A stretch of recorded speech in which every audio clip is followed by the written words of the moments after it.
Hi friends, అందరికీ నమస్కారం. Friends, రాష్ట్రమంతా షాక్. ముఖ్యమంత్రి రాజీనామా. అసలు ఏం జరుగుతోంది, ఏంటి వివరాలు తెలుసుకుందాం. వీడియో పూర్తిగా చూడండి. అలాగే తప్పకుండా ఒక లైక్ చేయండి. మరిన్ని అప్డేట్స్ కోసం ఛానల్ని సబ్స్క్రైబ్ చేసుకోండి. ప్రభుత్వం నుంచి వచ్చే ముఖ్యమైన అప్డేట్స్ అన్ని కూడా ఎప్పటికప్పుడు మన ఛానల్ ద్వారా మీకు తెలియచేయడం జరుగుతుంది. అలాగే వీడియోని ఒక లైక్ చేస్తే మరింత మందికి సమాచారం చేరుతుంది. ఇంక వివరాల్లోకి అయితే వెళ్ళిపోదాము. కర్ణాటక రాజకీయాల్లో కీలక పరిణామం చోటు చేసుకుంది. ముఖ్యమంత్రి సిద్ధరామయ్య రాజీనామాకు సిద్ధమైనట్లు తెలుస్తోంది. సిద్ధరామయ్యకు రాహుల్ గాంధీ రాజ్యసభ సీటు ఆఫర్ చేసినప్పటికీ కూడా ఆయన అయితే తిరస్కరించినట్లు సమాచారం. ఢిల్లీలో అధిష్టానంతో చర్చల అనంతరం సిద్ధరామయ్య ఈ నిర్ణయం తీసుకున్నట్లు తెలుస్తోంది.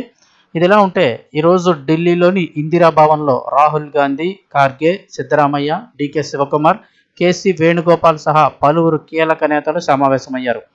ముందు నుండి కూడా సీఎం మార్పు కోసమే ఈ సమావేశం జరుగుతోందని ఒక పక్క ప్రచారం జరిగినా సమావేశం అయిపోయిన తర్వాత వేణుగోపాల్ దాన్ని ఖండించారు.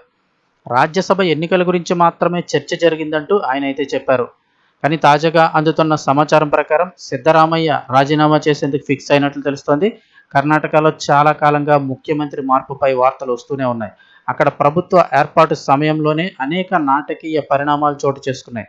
చివరకు డీకేకు డిప్యూటీ ఇచ్చి సిద్ధరామయ్యను సీఎంగా ప్రకటించారు. ఆ తర్వాత చాలాసార్లు డీకే శివకుమార్ సీఎం కుర్చీపై కూర్చుంటారని ప్రచారం జరిగింది. అనేక సార్లు దీనిపై ఢిల్లీ వేదికగా సమావేశాలు కూడా జరిగాయి. సిద్ధరామయ్యపై అవినీతి ఆరోపణలు వచ్చిన సమయంలో ఈ వార్తలకు మరింత బలం చేకూరింది.